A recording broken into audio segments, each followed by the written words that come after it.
We'll call the February 17 meeting of the Reno County Planning Commission to order. Staff, will you call the roll? Strand. Here. Schaefer. Here. Seltzer. Macklin. Here. George. Yes. Martin. Here. Stewardson. Here. Welcome to you all on this frosty day. We appreciate the sunshine after we've had the wind blow and the snowflakes fall. I trust that all of you got your packets and had a chance to review the minutes from January 20 meeting. Staff will entertain a motion. Mr. Chairman, I move for approval of minutes as submitted. Second. Moved and seconded. All in favor say aye. Aye. All opposed, same sign. January 20, 2022 minutes are approved. The Kansas Supreme Court has defined a rezone or a conditional use permit public hearing as a quasi-judicial function to ensure the rights of all parties of interest and to provide an opportunity for each party to address the Planning Commission in an orderly manner. The Planning Commission will follow the fact-finding procedure which is outlined on the handouts in each of the chairs. Your attention to this procedure is appreciated. If a recommendation is made tonight, that recommendation will be based upon the record of information presented to the Planning Commission. The County Commissioners will not conduct a separate public hearing or accept additional written comments. The County Commissioners will consider written requests for additional public comment or documents based only on valid claims that the public hearing process was incomplete or based upon new information which has become available since the public hearing. For purposes of this County Commission policy, a public hearing is considered incomplete only if the Planning Commission failed to follow its procedural guidelines which resulted in a denial of due process to a party of interest, or if the Planning Commission failed to allow an interested party an opportunity for public comment. For purposes of the County Commission policy, new information shall pertain only to germane information which did not exist at the time of the public hearing or which was unknown or could not have been discovered with reasonable diligence. An example may be a traffic study completed after the Planning Commission recommendation.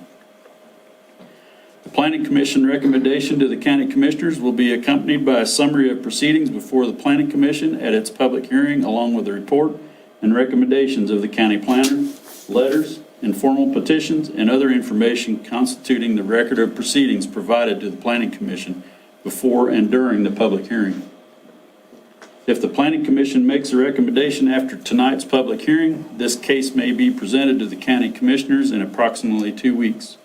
Contact planning staff or visit the website for the Reno County website for the County Commissioner agenda items.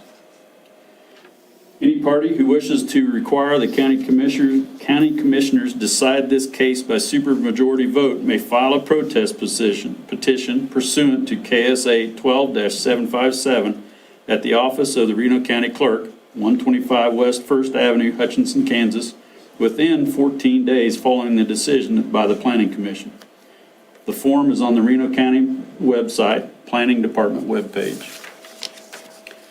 I will now formally open the public hearing regarding case number 2021-15, a request by Jesse Kime for a conditional use permit to establish a manufacturing facility to construct cabinets and other wood products on land zone agricultural district. The property is located at the southwest corner of East Greenfield Road and South Obie Road at 11203 South Obie Road. Have any of the Planning Commissioners had any outside contacts regarding the case? No. Do any of the Planning Commission members have a conflict of interest? No. Okay, we'll ask this time, will the applicant please come to the podium, state your name and address for the record. You have 10 minutes to present your case. Additional time may be allotted to the applicant at the discretion of the chairman. Planning Commission members may request clarification at the end of your presentation or may have questions.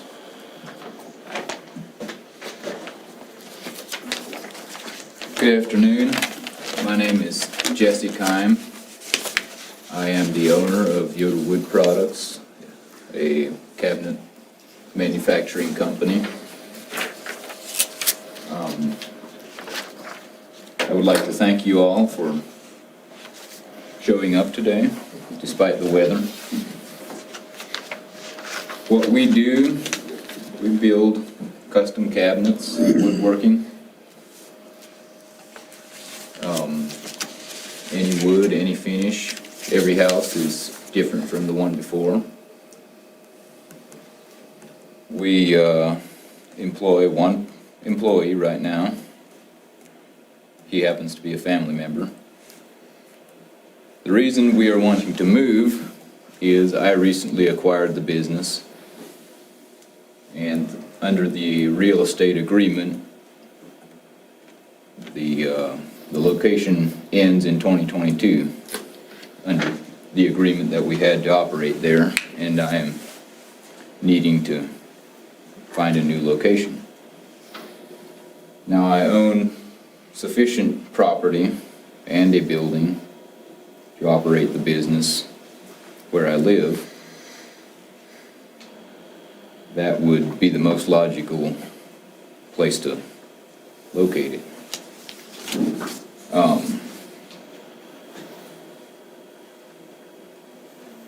Otherwise, if there's any questions, feel free. The new location will be roughly 1.25 miles away from the old location. And the place where I'm moving is zoned ag. You can see where the building will reside is not currently being farmed. It's in between two fields. It's not like it's going to be taking out farmland or anything like that. It won't interfere with any farming operations around it.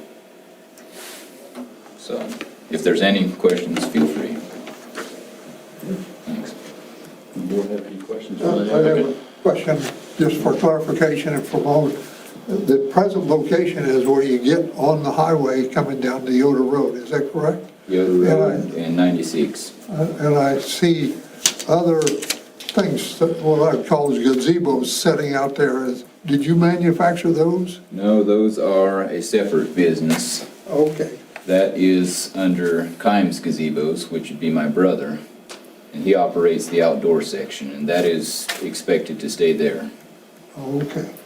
So this would simply be interior, Okay. So basically cabinets. all your manufacturing in your new facility is cabinetry, just like your documents has. Yes. And the other will stay there, operated by your brother? Yes. And it's not obligated to move because of the real estate? Not as of right now. Okay. Thank you. You heard an awful lot in my mind. I have a question for you. How about any waste or any of your finishes that you use? How do you dispose of them? Currently, we use Nisley trash that disposes of all the wood waste, sawdust, and we have a special program for disposing of the chemical. We basically stockpile it and dispose of it safely. And yeah, all the waste goes to Nisley. Okay, thank you. I've got a question or just a little point of clarification. So it looks like currently all of the buildings on the parcel are all somewhat off of the road, correct? 200 or 300 feet. All the new activities kind of plan to be in that same general vicinity, right? There's nothing that's going to be moving back toward one road or the other. The building that was outlined will, the parking lot is expected to be between the building and the road, and any activity will be directly around that building or closer to the road. Okay. Thank you.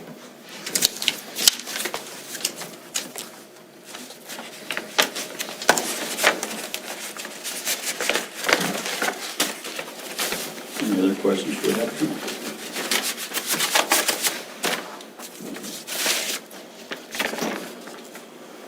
If not, we'll hear from staff.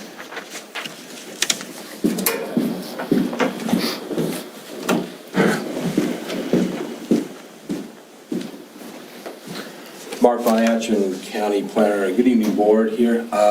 Just to kind of summarize and clarify, once again, this is a conditional use permit to establish a cabinet-making business. It's currently in operation, as you heard, right up the road. This is K96, and then right up the road at the intersection of Yoda Road and K96 is the existing operation, and Mr. Kine would like to relocate that business, as you heard testimony tonight, to his property that he currently owns right here. I'll have some other aerial photos that will show you, but he recently, a few years ago, built a house on this property. There are some existing farm buildings on that property, and he is going to convert one of those farm buildings into his manufacturing facility. It's located at the southwest corner of Greenfield and Obie Road, so like you heard testimony, it's about 1.25 miles away from the current location right now. He has lumber that is delivered by trucks, and then that lumber is stored in that existing building. Probably about 7 to 8 months ago, we did a permit for Mr. Kime to actually put an addition onto the current building that you see right here. The reason we issued that permit is because currently our home occupation regulations will allow him to operate this business with one additional employee. Anytime you go above that one additional employee, then that kind of puts you into the conditional use permit phase of our regulations. And so the permit was issued based on the fact that he has himself and one additional employee, so that complies with our home occupation regulations. No public hearing needed or anything like that. In conversations with Mr. Kine, then, he has future aspirations to maybe expand this business to at least 2 employees, or maybe even beyond that. So when that happens, he needs that conditional use permit. So as you heard, testimony here, he has 1 employee. He's allowed to continue that operation, but if he wants to expand to 2 employees or more, then he's going to have to come into compliance with the conditional use permit. So he is seeking this conditional use permit right now with the hopes of possibly being able to expand his business in the future. And if we grant him that conditional use permit, then he doesn't have to wait to expand that business out there. So that is one of the reasons that he is here today. Originally, I think the plan was to just put the addition on the building and then go on and see how business goes and then expand. In conversations with him, he has indicated that, he is getting a lot of work and he may have to expand that business sooner than what he anticipated. So he's wanting to get this process going right now rather than wait and have to have a 2 or 3 month wait for that. His site plan, as you can see here, this is the existing building. There are a couple of lean-tos that are on this building that are open right now. The addition would be right here that was already constructed. You can see his parking lot that leads out to Obie Road, which is over here. And you've got a gravel driveway that's going to come around. He's got parking for customers right here. Parking for customers here. Employees would be parking up in this area. Should you have an overflow parking, there'd be additional parking located in that gravel driveway area. In my calculations, I calculated he could actually have probably up to 40 cars located in this area. He's nowhere near going to exceed that. And as you saw in his write-up here, he only has probably 2 to 3 customers coming to the place of business. Most of his business is done over the phone, and most of the orders are taken over the phone, so there wasn't a great need to have a tremendous amount of parking in there. No products are going to be displayed or stored outside. Obviously, these are cabinets for a home. You don't want to get them exposed to the weather. So most of those will be inside. He'll have his delivery trucks and trailers that'll be behind a fence. You've got on the site plan a location of a metal fence. Right here, they'll be constructed. His trucks and trailers will be parked here, so they will not be able to be seen from Obie Road. Included in his request, because we always like to think a little bit further than just the here and now. He would like to potentially, if this business does expand, to enclose these 2 lean-tos that are on the north side and then on the south side, and then potentially put a 40-foot addition onto the backside of that property. So when you're reviewing this conditional use permit, you guys will want to think about that as well. If the conditional use permit is granted, then if this would happen, then he would be able to just to come in and get zoning permits from me to be able to do that, because he'd still be in compliance with the conditional use permit request. We always like to have people think about what the future plans of their business or operation would be, so then they don't necessarily have to come back before this board for an approval. So that would be included in his request. The calculations done on the building for parking show that 13 spaces are going to be required. As I had stated previously, he's got up to probably spaces for 40 cars that are out there. He doesn't need that much. The regulations will also require him to put in a loading space based on the size of that building. Mr. Kime has indicated to me that based off of his operations, he does not need to have that type of loading space installed with that building, and so he has requested a written waiver, and that waiver was included in your packet. So part of your consideration tonight would be to consider granting him a waiver of that requirement in our regulations. One sign will be located on the building, and then he is looking at having one other off-premise sign. We did have conversations between us that we do not have a sign code in the county, so we can let you install any sign you want, so long as you're not at the intersection of two roads. I did caution Mr. Kine that if he's looking at locating a sign along the KDOT right-of-way, then he would have to get a permit through KDOT to do that. But as far as county regulations go, if you're not at the intersection of two roads, then you can place any sign you want. Our regulations do have some restrictions on electronic signs, but as far as other types of signs, we do not have any restrictions, so he can place any sign that he would want on the top of that building anywhere.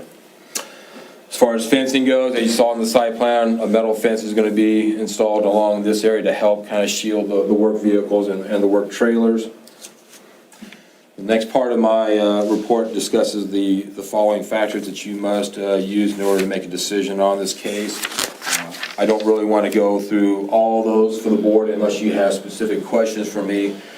I would highlight a couple of them for your interest here, and that'd be number 2, that whether the location of the proposed use is compatible to other land uses in the surrounding area. I find that based on the intensity of the use, that this type of land use would be considered compatible with the surrounding area. And then the other one I'd highlight would be number 6, would be whether the applicant's property is suitable for the proposed use. I believe enough land is available for Mr. Kine to be able to do his operations without the need for variances or other types of approval. Should he want to expand, like he had discussed in his application, there's not going to be any issues with the current setback requirements. If he wanted to even go beyond that, he has 40+ acres, and so he would have plenty of room to be able to expand to potentially whatever desire he would want to do, going back through our conditional use permit process. The health department has reviewed moving the business operations out here, because this is a residential lagoon that he has on the property. You saw the comments from the health department on there, and they essentially really do not have any concerns at this point in time with using that existing lagoon, given the number of employees that he is potentially going to have, out there on that site. With that, staff has recommended approval of the request based off of the 7 conditions that you see listed in the staff report. And I have 7 conditions of approval that I would like to recommend to the board. And first one would be the property shall be developed according to the submitted site plan. The applicant is also approved to enclose existing lean-tos and/or extend the existing building an additional 40 feet to the west without additional conditional use permit approval. Second one would be to approve as per the site plan and the plan of operation. Third is all customer cars shall be parked in the marked area identified on the approved plan. The parking area shall be constructed prior to the operation of the business. Outside storage of materials or equipment related to the business shall be limited to the metal fence area shown on the approved plan. Just to kind of clarify what I mean by that, Obviously, Mr. Kime lives out there, and he has farming operations out there, so we're not concerned about any type of farm equipment or any other type of residential use of that property. We're mainly concerned about the aspects of the business and wanting to have all the business activity located behind that metal fence. The fencing located and shown on the approved site plan shall be installed prior to the operation of the business. The fence shall be a minimum of 6 feet tall and constructed of solid wood or metal, as he had indicated on his plan up there. And then 6 and 7 are our general standard conditions that we put on all conditional use permits, that they shall meet any applicable federal, state, and local regulations. And then we also reserve the right to rescind the conditional use permit should we find that there be any violations out there. I do have a few pictures that I pulled so I can kind of help show you what the existing building looks like here. This is a general location of the area. Obviously K96 here, and then Obie Road running down here. You can see the majority of the land is farm ground. A little bit closer view, current setup right here. You can see his existing houses right here. There is a farm building right here. This is the location of the proposed manufacturing facility. You do have one farmhouse across the street over here, and then there's another one up here, but other than that, everything else is vacant in the entire area. Lastly, another closer view of the existing area. Lean-to on here, lean-to on this side, and then he built an addition out in here, and then his proposed addition would be out in here to the west in the future. So you can see there's some shading of trees and screening of trees out in that area to kind of help shield any kind of operations that would be going on. But based off of the notices that I sent to the public, I did not have anybody respond in favor or against this proposal. So with that, I would conclude my comments and stand for any questions. Mark, I have a newbie question just for self-education purposes.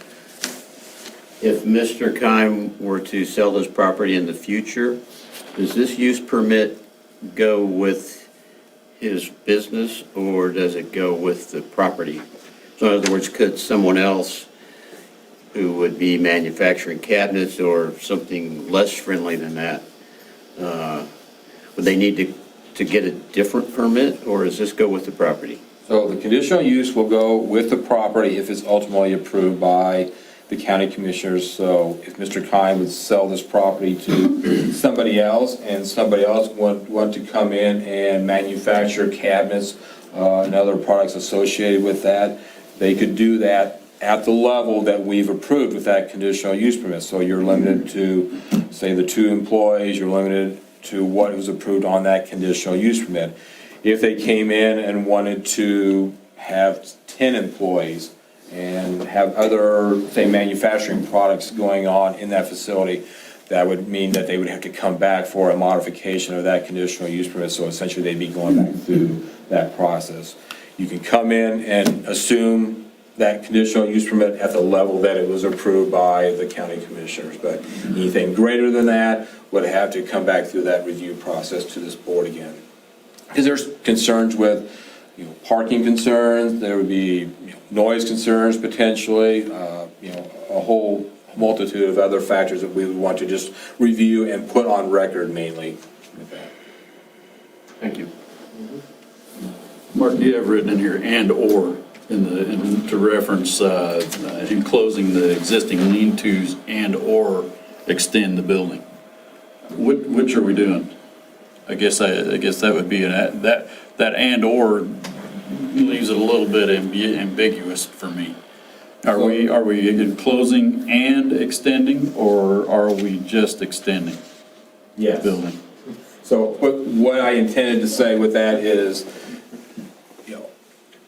Mr. Kime had proposed all of that, but that doesn't necessarily mean that he wants to do both. So if he feels the need that he wants to just enclose the lean-tos, he would be permitted to do just that.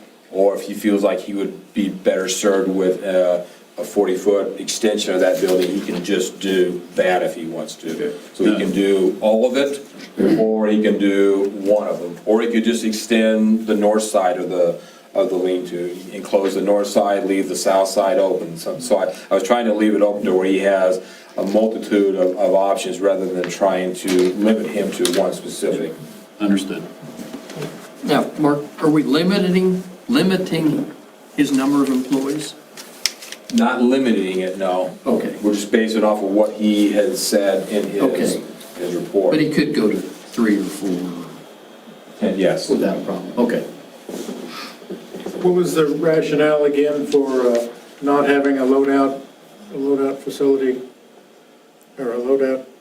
Based off of his discussions with me, he said he does not have deliveries, he doesn't need a loading dock or anything like that. All of his wood is delivered by just regular pickup truck, and he can maybe speak to the specifics of that, but he is not in need of a loading dock. If you look at our regulations, there's specific length, width, and height that you have to do to create a loading dock, and he doesn't have that type of desire. He's not having a semi-truck full of wood being delivered to, his property, and so he has no need for a loading dock, and so that's why he's requested that waiver. But that's not, you did not include that in your factors or your, It's not as a condition of approval that he's granted that waiver, but it's included in the proposed motion, so that would be sufficient, I think, there.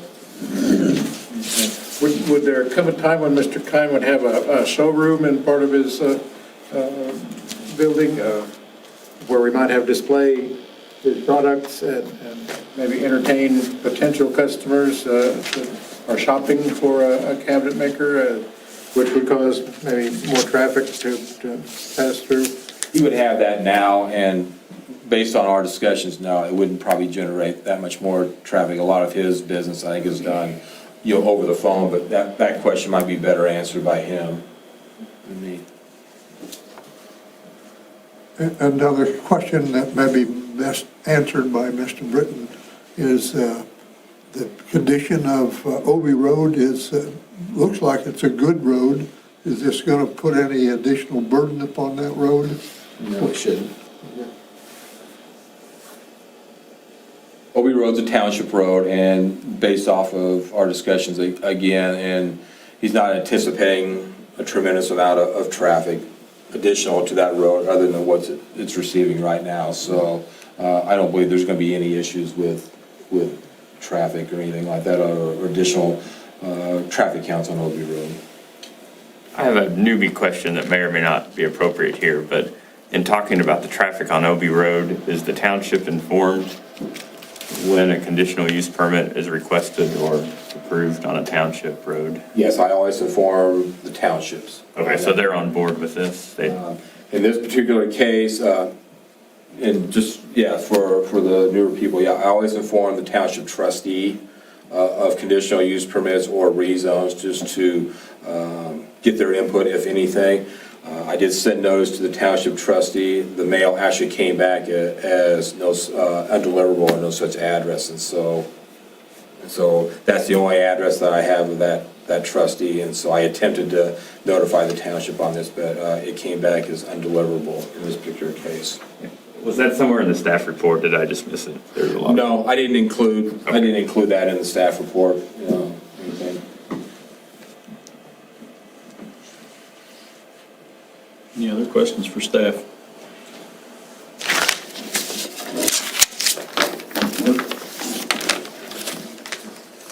If there's anyone in the audience who would like to comment on this case, you may have 5 minutes to comment. Please come forward to the podium one at a time and state your name and address for the record before commenting. Audience members are only permitted to address the Planning Commission from the podium. Audience members are permitted only one time at the podium. In the interest of time, if you agree with the comments previously made by audience members, please don't repeat the comments. Simply state that you agree with the previous comments, then present new information to the Planning Commission. Statements and questions should only be directed to the Planning Commission, not the applicant or staff. The Planning Commission may choose not answer questions or engage with the public. Questions regarding the application can be asked to the Planning Commission and answered by the applicant during the rebuttal phase of this public hearing. Is there anyone in the audience who would like to comment?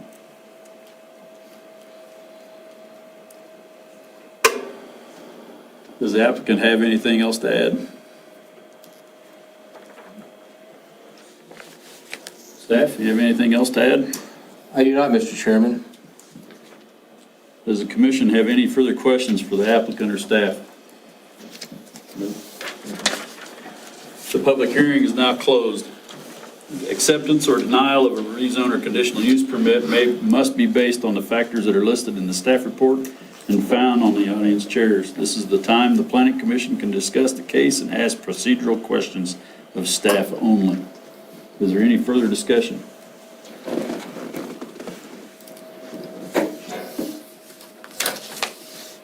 If not, Chairman will entertain a motion on this case. Mr. Chairman, with regard to case number 2021-15, the request by Jesse Kime requesting a conditional use permit from the Reno County zoning regulations to establish a manufacturing facility for cabinets and other wood products on a parcel of land zoned ag district be approved. I move that this would be approved based on the 7 factors and the 7 conditions listed in the staff report and as heard at this hearing. I would further move to grant a waiver from the off-street loading space requirements as requested by the owner, finding an off-street loading space is not necessary for this type of business. I second the motion. It's been moved and seconded. Is there any discussion? Seeing none, staff call a roll. Strand, Yes. Schaefer, Yes. Macklin, Yes. Jorns, Yes. Martin, Yes. Goodson. Yes.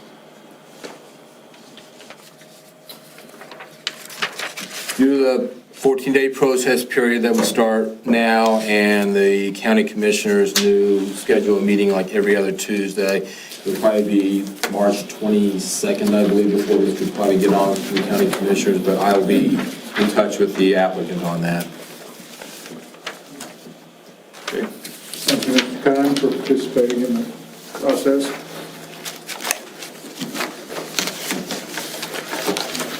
Okay, we'll move on. Just keep in mind that as it was read at the beginning of the meeting, the statements of how we conduct our meeting are still in effect. I will now formally open the public hearing regarding case number 2022-01, a request by Jason and Christy West, the applicant Raymond Breton, Alpha Land Surveys Incorporated, to rezone approximately 20.69 acres of land from R1 Rural Residential District to Agricultural District for the purpose of adding the parcel of land to an adjacent parcel of land in order to create one 40-acre parcel of land zoned ag. The parcel is located at the southwest corner of East 4th Avenue and North Mayfield Road at 303 North Mayfield Road. Have any planning commissioners had any outside contacts regarding this case? No. No, sir. Do any planning commissioners have any conflict of interest with this case? No. No, sir. Okay, applicant, please come to the podium and state your name and address for the record. You have 10 minutes to present your case. Additional time may be allotted to the applicant at the discretion of the chairman. Planning commission members may request clarification at the end of your presentation. Good evening, gentlemen. My name is Jason West, 303 North Mayfield, and appreciate everyone's time tonight.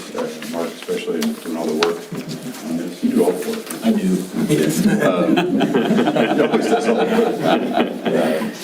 And so my wife and I were just interested in rezoning to ag from the present zoning that allows us to put up more buildings if needed, treat the operation more like an agricultural operation. And so, just with the goal of not necessarily having to come back for conditional use permits for additional structures on the property and so forth. So that's the main genesis behind it. And then we'll be purchasing an additional 20 acres to get to the 40-acre amount needed for that in the near-term future. So that's basically the gist of it, so I didn't even need 10 minutes. So happy to answer any questions or clarification, for sure, so. So you don't have this next 20 acres purchased yet? You're in the process of purchasing that? Correct, yeah. It was back in, I think, 2006 or 7, when my family and I bought the whole lake property from Apex Shears. And then we carved it up into some 20-acre sections to begin with. And so the idea would be to purchase an additional 20 from the family LLC, which is what that is, that owns it currently, so. Do you have any recollection of the history? How did it become R1 versus ag originally? I do not remember. You may know, Mark, better than I do. Yeah. So the reason it's R1, in 2016, we amended the regulations and with the zoning map, so as you know, any parcel that is greater than 3 acres and less than 39.99 acres is automatically zoned residential. That's strictly really the only reason. That's how we did the zoning map. So any parcel that's 40 acres or greater is going to be zoned agricultural automatically, regardless of the actual use on the property. And that all happened in about 1916, you said? So 2016. 2016. Yeah, Been doing this a while. 2016. Yeah. So my wife and I have been there since about 2010. So, and frankly, I don't think we even realized what was going on. So I probably would have said something at that point, but now this is just kind of the idea of going back to the ag if possible, so. Yeah. Any other questions for the applicant? Do you have any idea is the parcel going to look fairly similar to what it is now, just a little fatter? It would, yeah, it'd be probably just a little further south and a little further west. So there is I don't know, is there another picture on there that shows Shut the light off. Yeah, there we go. I'm going to you for pictures. This is really a lot better than anything I got. So there is so my brother's house, can I steal that? Yeah, the middle is the pointer. Okay. So this is my place, and then this is my brother's place, actually. So the neighborhood's kind of gone to pot since he built there. I could say, this is all going to go in the minutes, isn't it? Sure it is. So Don't say pot. not that kind of agriculture.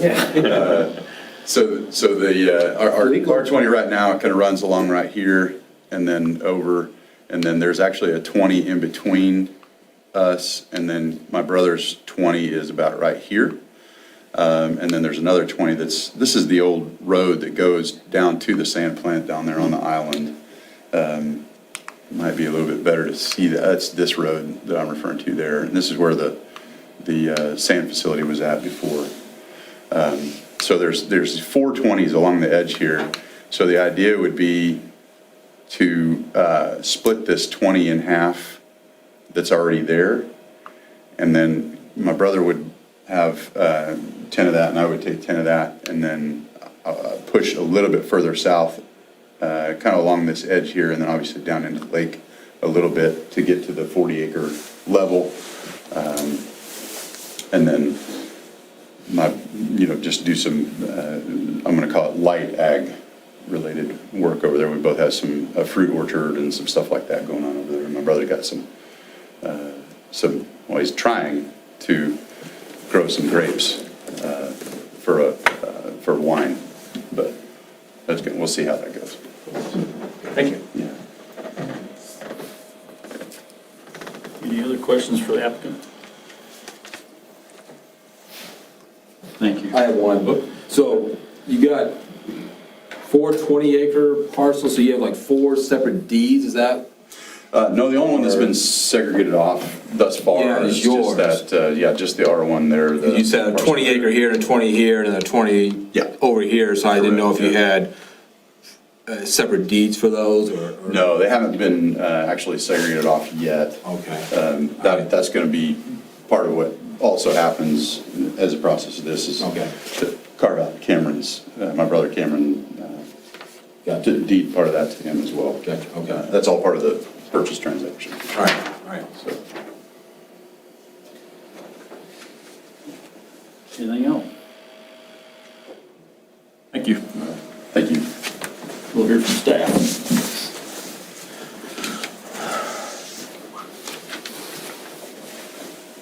Okay, so this is probably a good lesson for the board too. This is exactly why we have public hearings, and so we can gather additional information that wasn't included in the application here. So I'm going to kind of digress a little bit from the staff report and kind of explain then why he is looking at potentially rezoning this R1 to ag. The residential zoning districts have a limitation on the square footage of the number of buildings that you can have out there.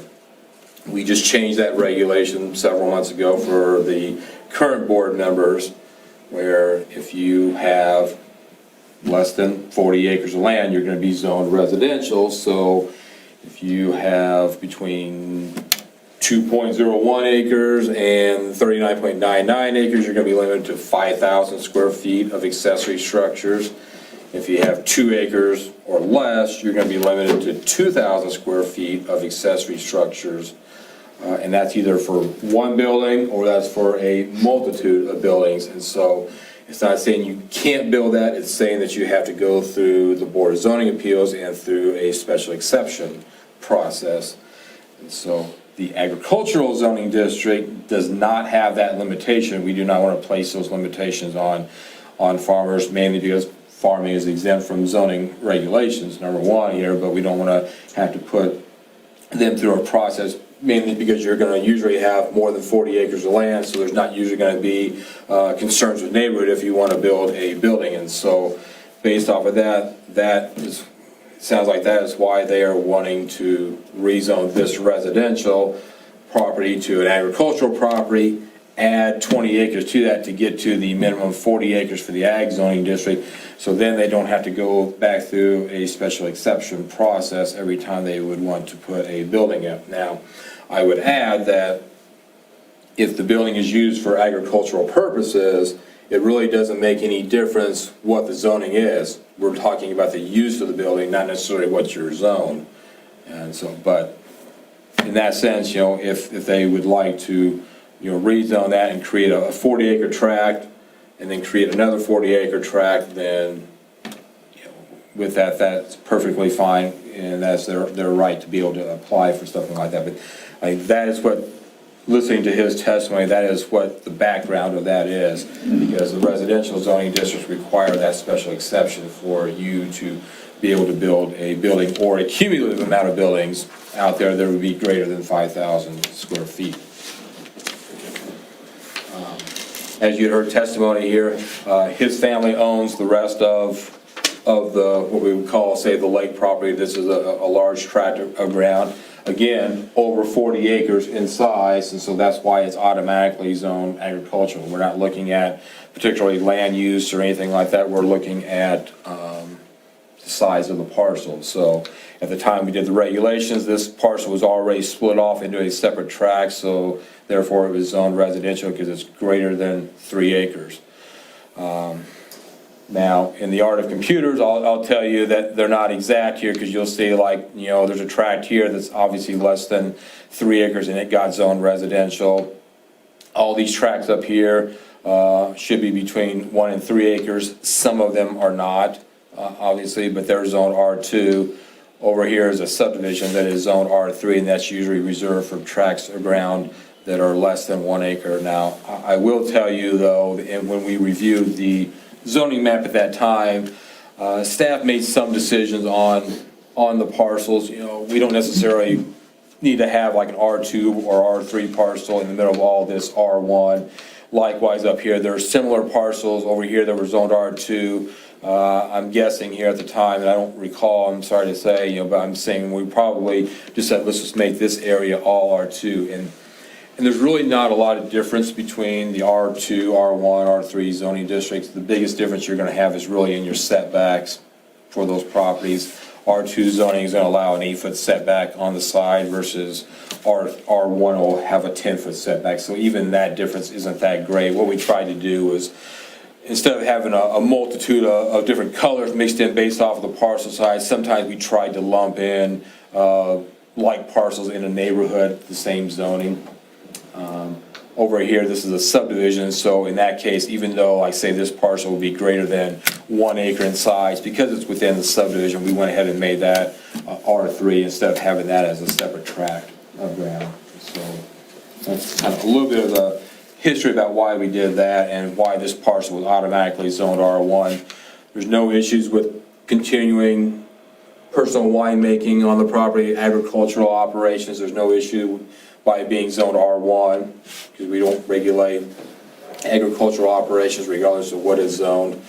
His request is simply to rezone this property so he can purchase 40 acres and make one legal conforming 40-acre tract of ground that is zoned ag. You know, if this rezone would be approved, and then for some reason he would not go ahead and purchase that additional 20 acres, now you're looking at an illegal tract of ground that's zoned agricultural, and so with that, then no permits would be issued for that property. And so if this is approved, then he would be required to go ahead and purchase that additional 20 acres to make it a conforming tract of ground. So the majority of my report will discuss the factors that you need to use in a rezone request. These factors, we don't do a lot of rezones, but these factors are different than some of the conditional use factors that we use. There's more of them, number one. Again, I'm not gonna go through all of them, but I would certainly, be able to help answer any questions that you may, have on that. With rezones, they're a little bit different again for the people a little bit newer. You cannot place conditions of approval on a rezone. It is either a yes or a no based off of those factors that you are using as a guide to make a determination, on this. So the staff recommendation is to approve of this rezone request based off of the 10 factors that you see listed in my staff report. We did send letters to several people in the surrounding area, and I did not receive any kind of written response from the people out there, from the 33 different property owners. Had a few phone calls, had a few walk-ins, but as I state in my staff report, I don't log those in as being a part of the record because I do not want to misinterpret what somebody says to me. And so I did have a couple of contacts. They just had mainly questions on why they received the notice, but I do not log their official comments in for one of those conversations. With that, I'd stand for questions. Mark, I have a question about number 4, under your staff recommendation. I think I understand the statement, but what I don't know is every other use that would be permitted on the property is reclassified. That seems pretty open, but I just don't know what that means. I mean, could Number 4, build a 10-story grain elevator or? so for everybody in the audience, number 4, and you're talking about whether every use that would be permitted on the property as reclassified would be compatible with the uses permitted on other property in the immediate vicinity. So a lot of these factors came out of that lawsuit case, the Golden versus City of Overland Park, and a lot of these factors are related to traditional type of zoning with industrial, commercial types of land uses. So it's a little bit difficult with the type of zoning we have to try and think of scenarios that we have with these factors, because they're really kind of based off of traditional zoning. It's usually based off of city type of zoning where you have industrial, commercial, public types of land uses. How you would look at this from our perspective and our zoning is every land use that you could potentially think of is possibly permitted on that property with a conditional use permit. So That doesn't automatically mean that every single land use is going to be permitted. There's some land uses, we just heard a case here where they want to manufacture cabinets. Something like that would probably be perfectly fine out there on this type of property. There may be other land uses that you can think of that may not be appropriate, out there on that piece of property. And so it's a little bit difficult to try and look and apply that, but what you just gotta know is that any type of land use other than agricultural or residential is gonna go through our conditional use permit process, in which case we're going to review all that and see, is that type of land use potentially compatible with the surrounding land uses in that area? I mean, do you want to have a large manufacturing plant that has 3 shifts out there, 24 hours, a day, with all kinds of noise emitting from it when you have a residential neighborhood right there? Maybe, maybe not. It just takes that conditional use permit to be able to grant that. That kind of answer your question, or is that too long and windy? No, that additional conditional use permit was the missing link for me. Yeah, because this is taken straight out of that lawsuit and those factors, and so that's why, you have to have a little bit more experience, and I think, with that, that'll come with time. But yeah, that's what that's trying to say there. The sand and gravel operation, how long has it been since it was in operation, do you know? I do not. 30 years. Yeah, it's been Long time. quite a long time, yeah, I know that. Okay. And it could not be restarted without a conditional use permit? It could not be restarted without a conditional use permit because it's been absent for like more than a year. Yeah, okay. And one of the deed restrictions on the purchase from APAC, sorry, I don't know if I should stand up here now. You can't, yeah. One of the deed restrictions on the purchase from APAC was that we weren't to be allowed to run a mining operation at the facility. So that's just something that now would run with the land. So whether we sell it tomorrow or anybody else, that deed restriction stays. Okay. So plus you'd have buku in terms of state permits that you've got to go back into the mining programs and so on and so forth. So they went to a lot of time and expense to remove it from the state mining program in order to turn it into, my understanding, I think, is that APAC used it for a long time as kind of like a employee rec area, things like that. And when we used it actually very similarly when we were still owners of JCAM over in Sterling, July 4th parties and hot dog cookouts and stuff like that. So yeah. Okay, thanks.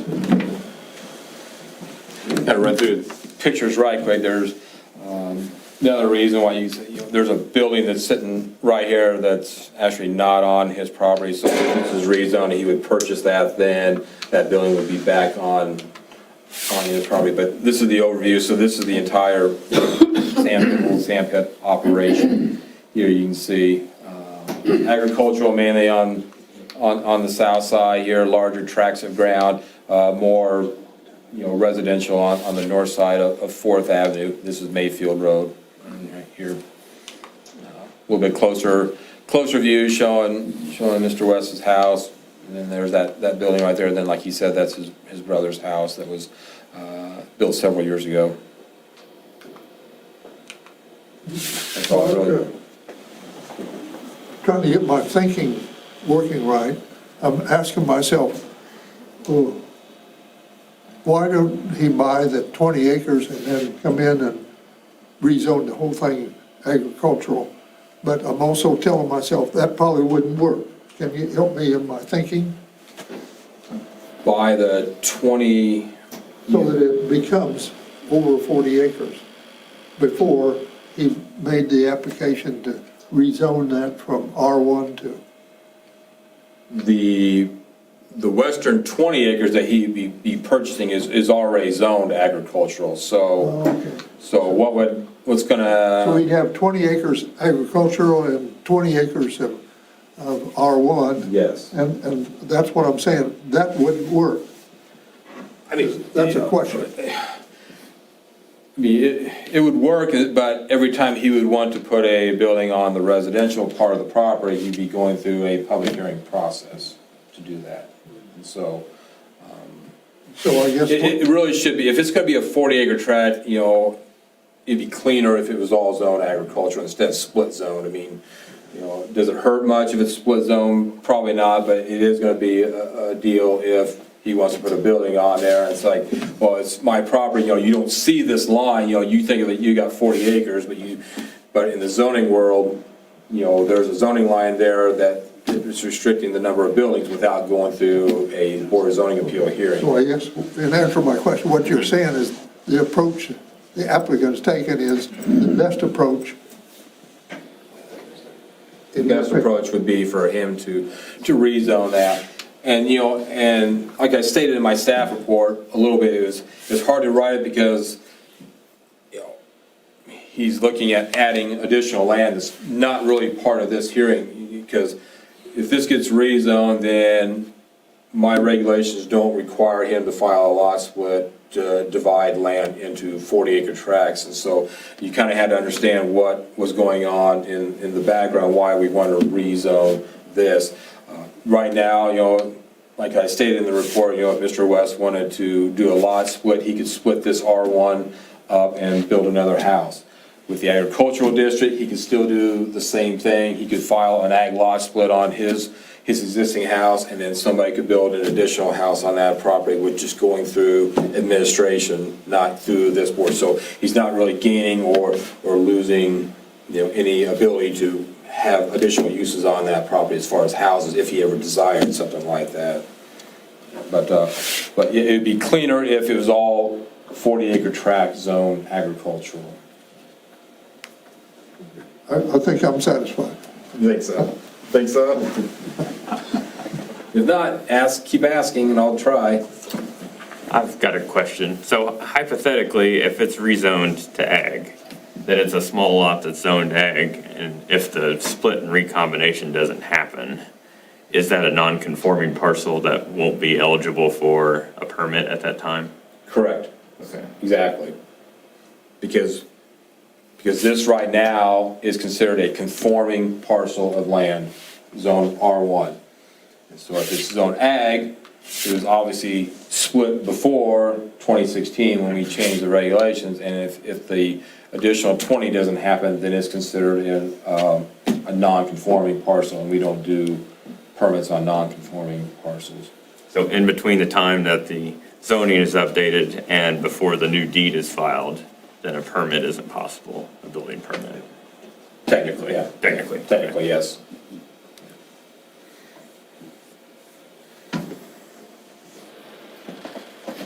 Any other questions for staff? Thank you. Thank you. If there's anyone in the audience who would like to comment on this case, you may have 5 minutes to comment. Please come forward to the podium one at a time and state your name and address for the record before commenting. Audience members are only permitted to address the Planning Commission from the podium. Audience members are permitted only one time at the podium. In the interest of time, if you agree with the comments previously made, please don't repeat the comments. Simply state you agree with the previous comments and then present new information to the Planning Commission. Statements and questions should only be directed to the Planning Commission, not the applicant or staff. The Planning Commission may choose to answer questions or engage may choose not to answer questions or engage with the public. Questions regarding the application can be asked to the Planning Commission and answered by the applicant during the rebuttal phase of the public hearing. Is there anyone here that would like to comment?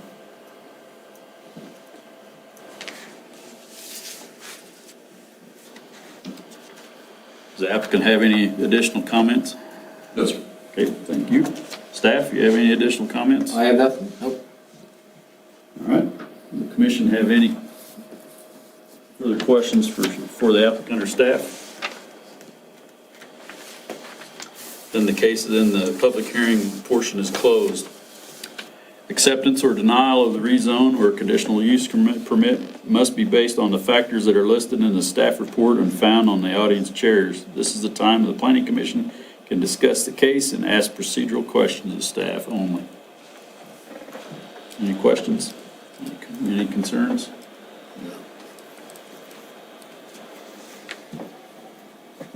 If not, the chair will entertain a motion.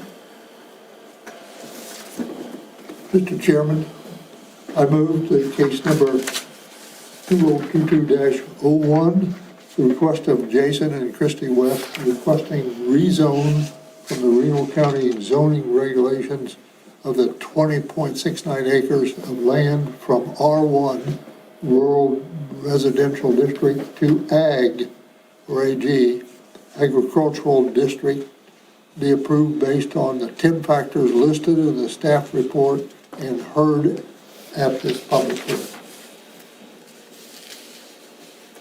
I'll second that. Been moved and seconded. Any discussion?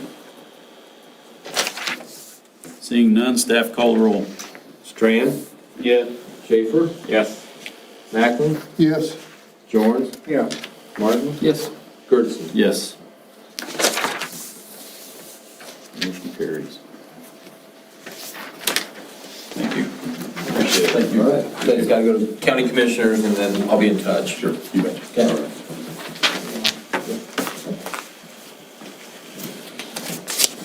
Hey, did any of the commission members have any other business to bring before the board?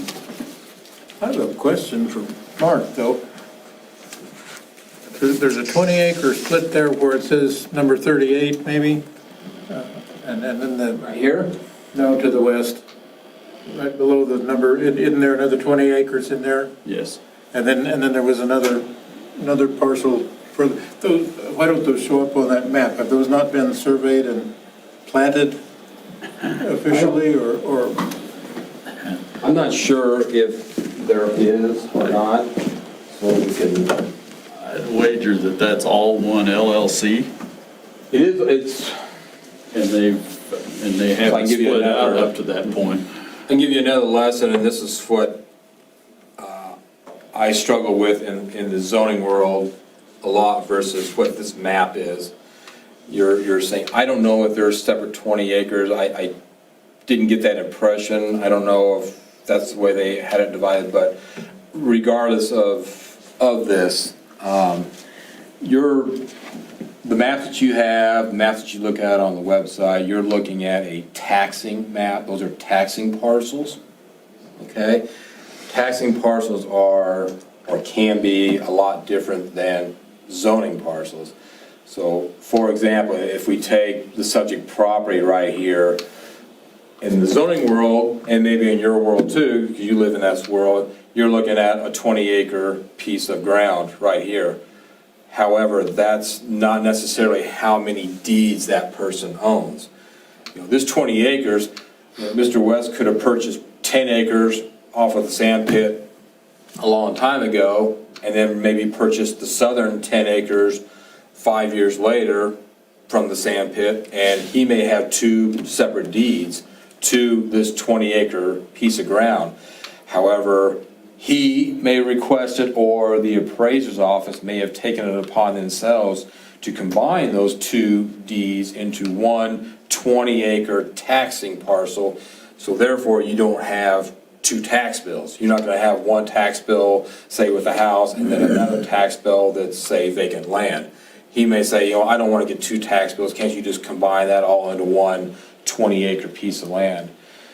So there's a big difference between the zoning lot here that I'm seeing as 20 acres and then a taxing parcel. So kind of, now go back to your question, there very well could be, and that's why I asked the question, 3 other 20-acre parcels of ground.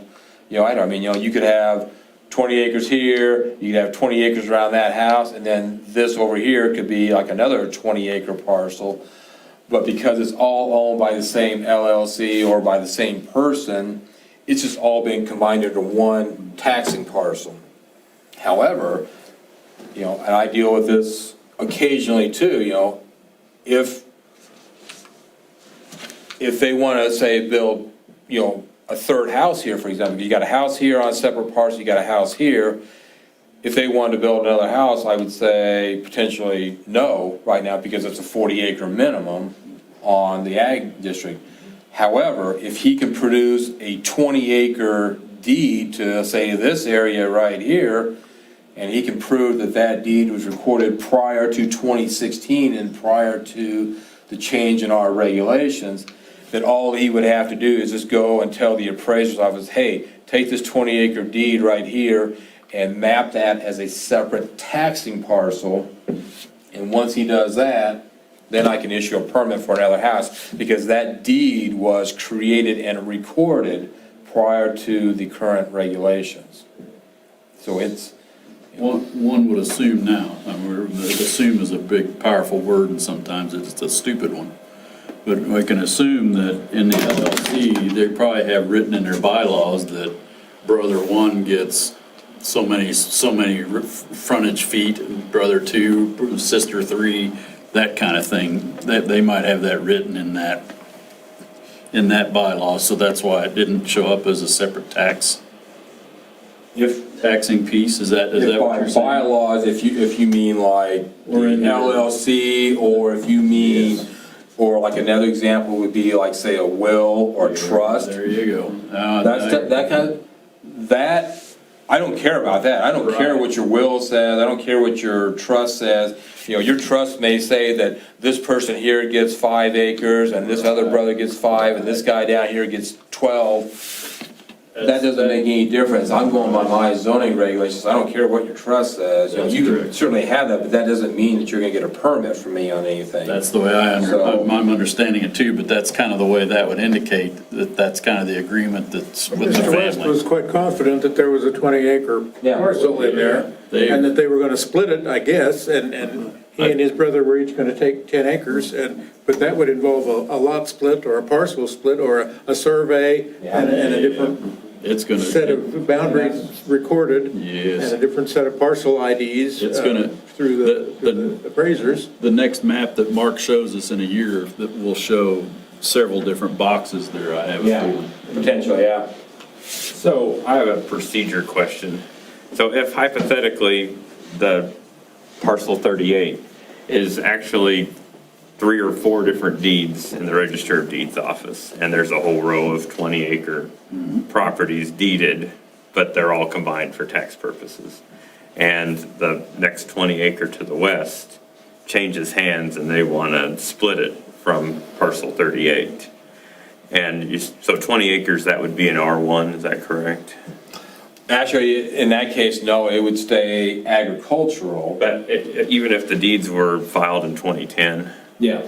Okay. We wouldn't, the only way we change zoning is through this board. Okay, So- so they would still have to go through the rezoning process, even though there might be another 20-acre plot deeded in 2010? Yeah, if this is a 20-acre parcel of ground right here recorded in, like you said, 2010, then if they sell that to me, for example, and I want to build a house out there, I can go down there and have that 20 acres recorded again in my name, and then that is considered a legal non-conforming parcel. Non-conforming because it doesn't conform to the ag zoning district, because it's less than 40. But it's legal because the parcel was recorded, the original parent parcel was recorded prior to changing our regulations in 2016. There's a big difference between legal non-conforming and illegal land division, or like I say, in this case, you know, this is a legal conforming parcel of ground zone R1 right now. We just recommended changing the zoning to ag. Sorry about that. If it stays that way and he doesn't add another 20 acres, then the zoning is not right and we would not do permits on that, because right now it's conforming. We essentially just made it non-conforming. He has some work to do on his end to bring it back into conformance. But he can split that lot and build another house. Right now, yeah, he could. He could do that. Either way, Yeah, however. He could split this into 2 10 acres right now and build another house if he wanted to. If it's zone ag, he could do an agricultural lot split of between 3 and 7 acres, either on his existing house or on vacant land, and then his existing house would stay on the remaining, say, 37 acres. So either way, he'd be permitted to have 2 houses without going through a platting process. I'm pretty oblivious quite a bit of the time and miss a lot of stuff. I'm fearful I'm missing something here, but I'm not sure that I see that he's gained just a whole lot, other than a little ease of not having to go through the process again at some point in the future, if they ever decide they want to I think so, yeah. I do mean, something else or do something else with that property. I agree with you. I think it's not really, from my understanding, it's not going to affect taxes. I mean, you know, what you're being taxed on is not based on what you're zoned. You know, we've got manufacturing plants that are zoned residential.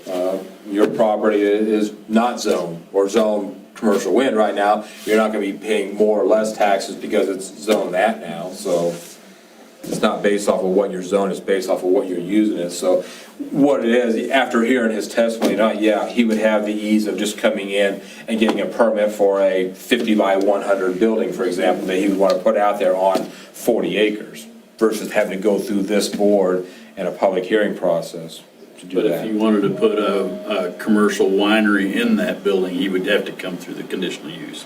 Yes. Or what, No. I'm using that as an example, it's probably a bad example, but No, well, I mean, you know, because as mentioned, you know, wineries are a little bit tricky because wineries could be considered a form of agriculture. If it's just gonna be them, it would be an agricultural use and be exempt.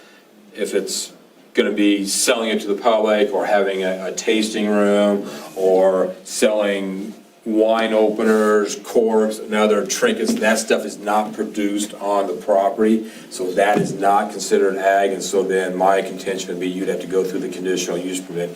To have a building out there that would sell gadgets, sell cork opener, you know, and everything else, keychain, whatever, that stuff is not produced. If it's produced on the property and sold, then it's considered ag and it would be exempt. But if you got other ancillary things that you're doing on that property, then that is a commercial business. you sell one T-shirt with a logo. and you gotta have If you something. sell your T-shirt at so-and-so's winery, you know, that, yeah. Gotcha. Good questions. I have an unrelated question I'd like to ask, and I'll start with a confession.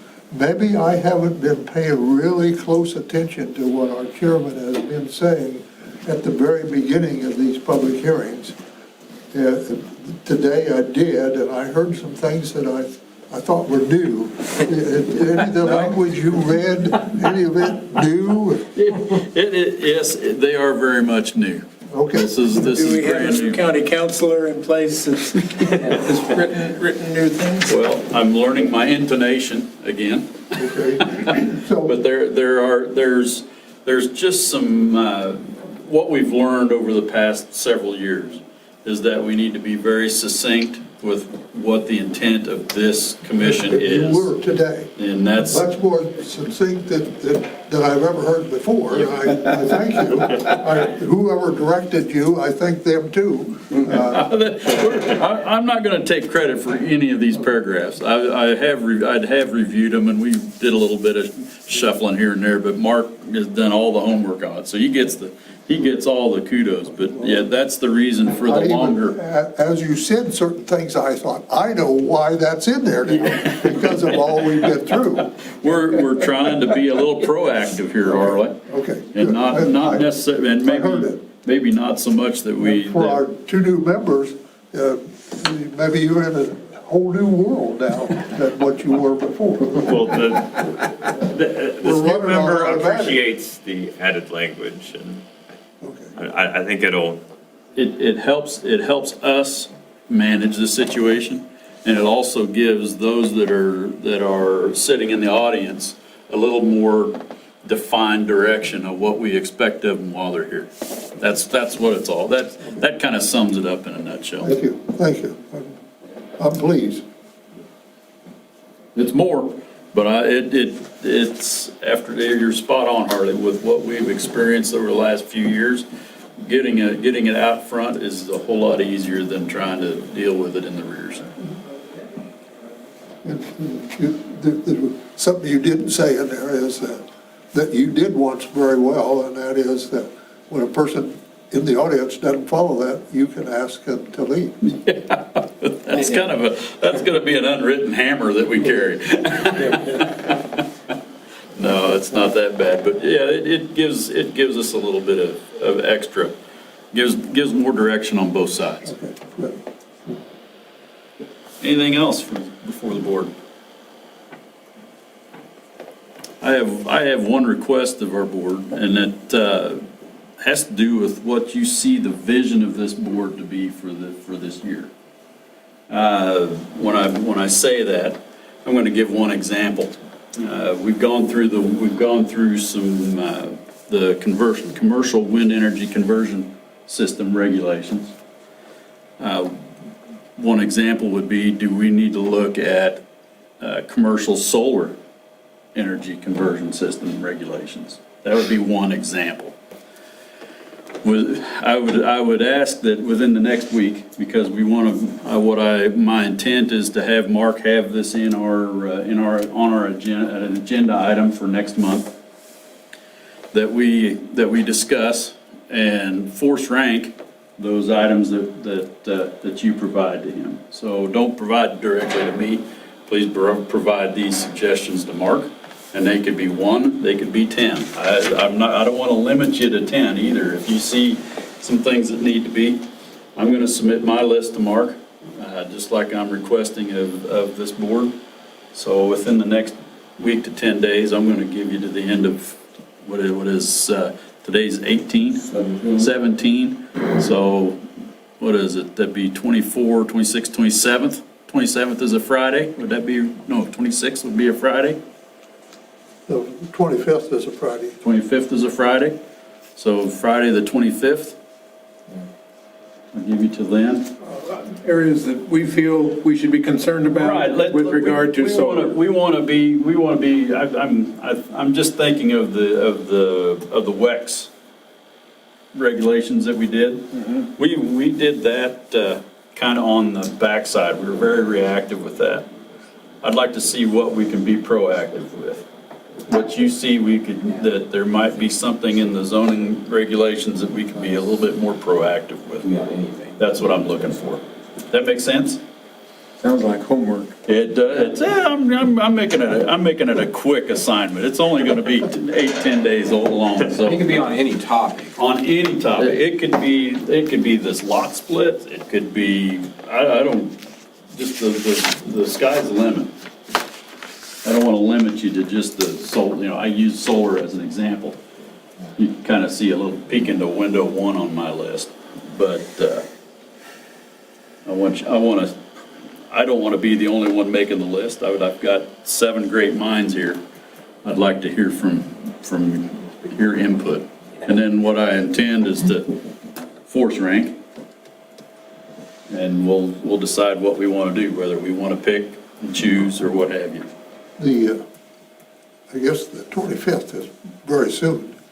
Could we maybe have Mark give us a reminder on the 25th? It would probably be much more appropriate coming from Mark than it would be I'm from in me. tune with what you're asking, but I don't know what I would suggest. Right. So maybe a reminder coming from Mark on the 25th and giving us another whole week to get something. What's the deadline to put this stuff, now, is this something that we need to put on the agenda other than a discussion item? Well, I mean, it can be a discussion item, or you can have it as an action item if you want to make a motion to, identify these as a top. I think it could just be a discussion item. I think right now, the discussion item would be good. You want it as an action And then item, we'll force rank and Because- discuss, and then in April, we can decide on what we want to do. If anything. Yep. Well, I mean, yeah, we can certainly rank them, and I can So have then, that. then we really don't need a week or 10 days. I guess the reason I put that short a time frame on there was in order if we needed to have it on the agenda for the following month, those items.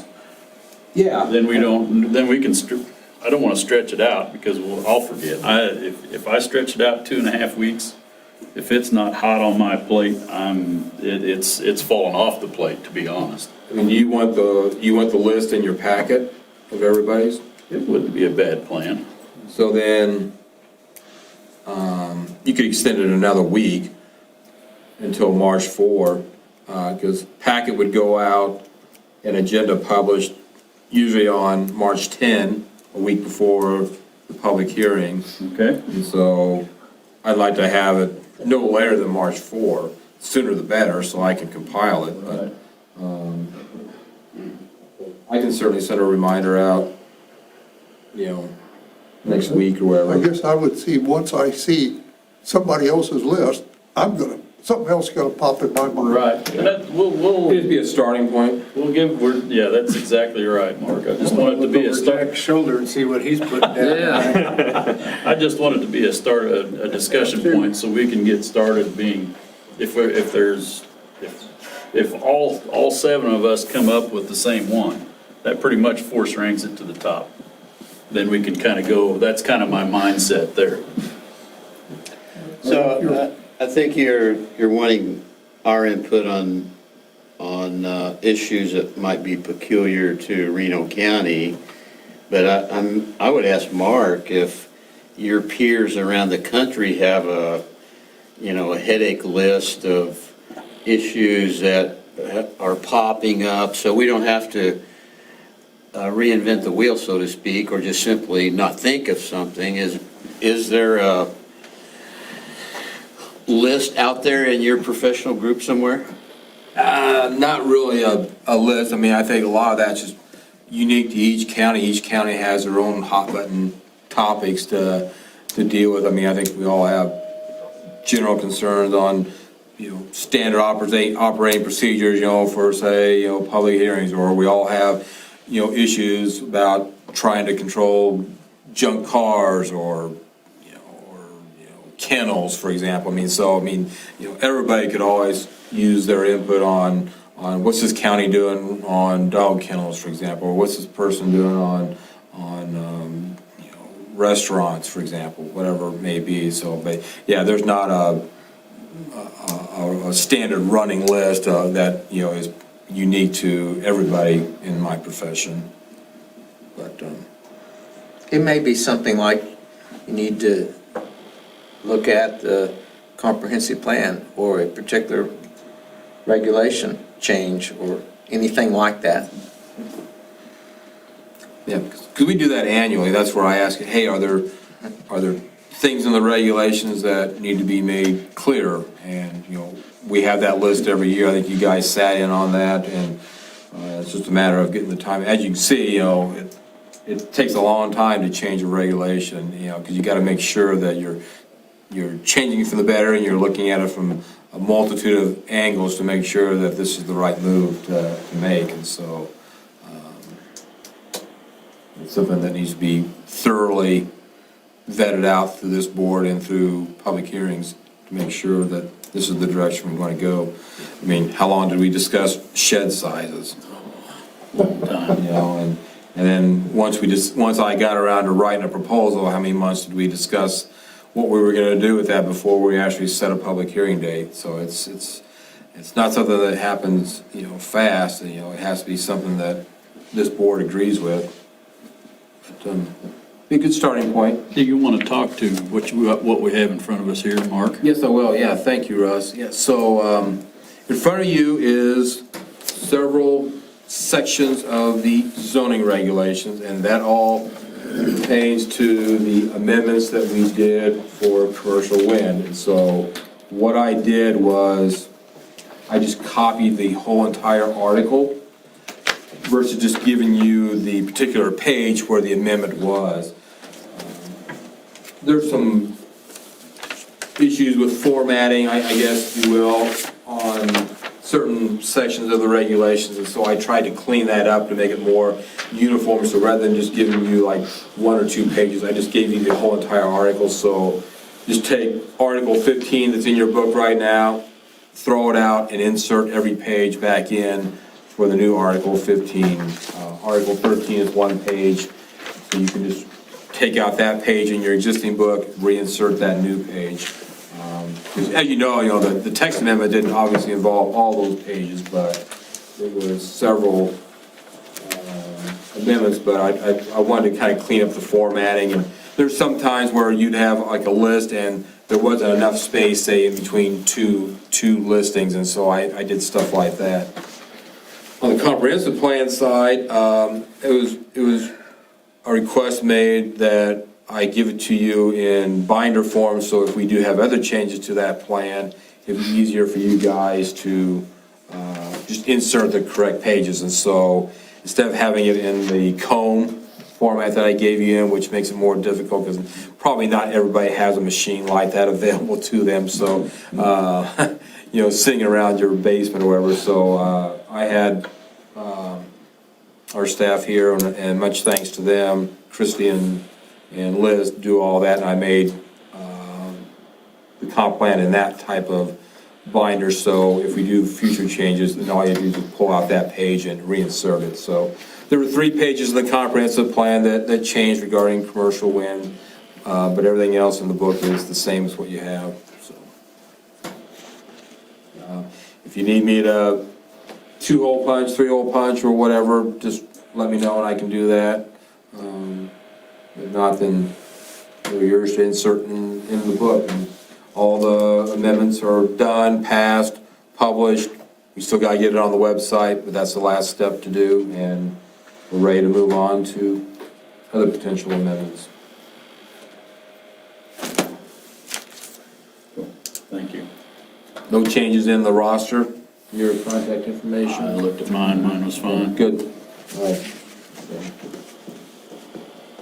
Any other business that we need to bring before this board? One quick item, when we were considering comprehensive plan redevelopment over the years, a couple of years ago, 2 or 3, 4 years ago, in recent years, Russ Avey has been involved with various projects, and before Russ, we were often visited by a gentleman named Dave Yearout, who was an expert witness and a consultant. I don't know if you hired him, Mark. Did you hire him on a paid hourly? Yeah, we did. He was the author of the zoning and subdivision regulations. Quite an expert in Kansas on zoning law. Mr. Yearout passed away a couple weeks ago. Obit in the Wichita Eagle for him. Now, he was, I never quite understood his, did he have his own company that was doing consulting work, but he also worked for Sedgwick County, did he, or was it the city of Wichita? Yeah, he worked as a combined, he worked for Sedgwick County in the planning department. But And did he have his own consulting? he also had his own consulting company that he kind of did on the side. He kind of, from my understanding, gave that up a little bit when he went to employ with Sedgwick County. But he also, at the time that he did our regulations, worked for Junction City, Gary County, which is kind of combined up there. And so then at that time, they let him be a consultant on the side. Did Russ Avey work for Yearout, or? No, they just knew each other, just as colleagues, and so they were good friends that way. Because Russ Avery works for Boffman and Company, but they've known each other for years, and they assisted each other on projects a lot. As I recall, Mr. Yearout was quite heavy-set gentleman, quite a large fellow, and then it looked to me later like maybe he was going to lose some weight, maybe he had some, but I think he had some health issues and had suddenly kind of been forced into retirement out of Wichita, and I think he was living in Junction City now at the time of his passing. So, but there was somebody we knew that helped us out with some of those things a few years ago, and has gone on to do zoning work somewhere else now. So. He was a wealth of knowledge and a good friend of mine. Yeah, he just understood zoning and the laws thereof backwards and forwards. Thank you. Anything else? I'll entertain a motion to adjourn. So moved. Second. Been moved and seconded. Any discussion? Seeing none, all in favor of adjournment, say aye. Aye. All opposed, same sign.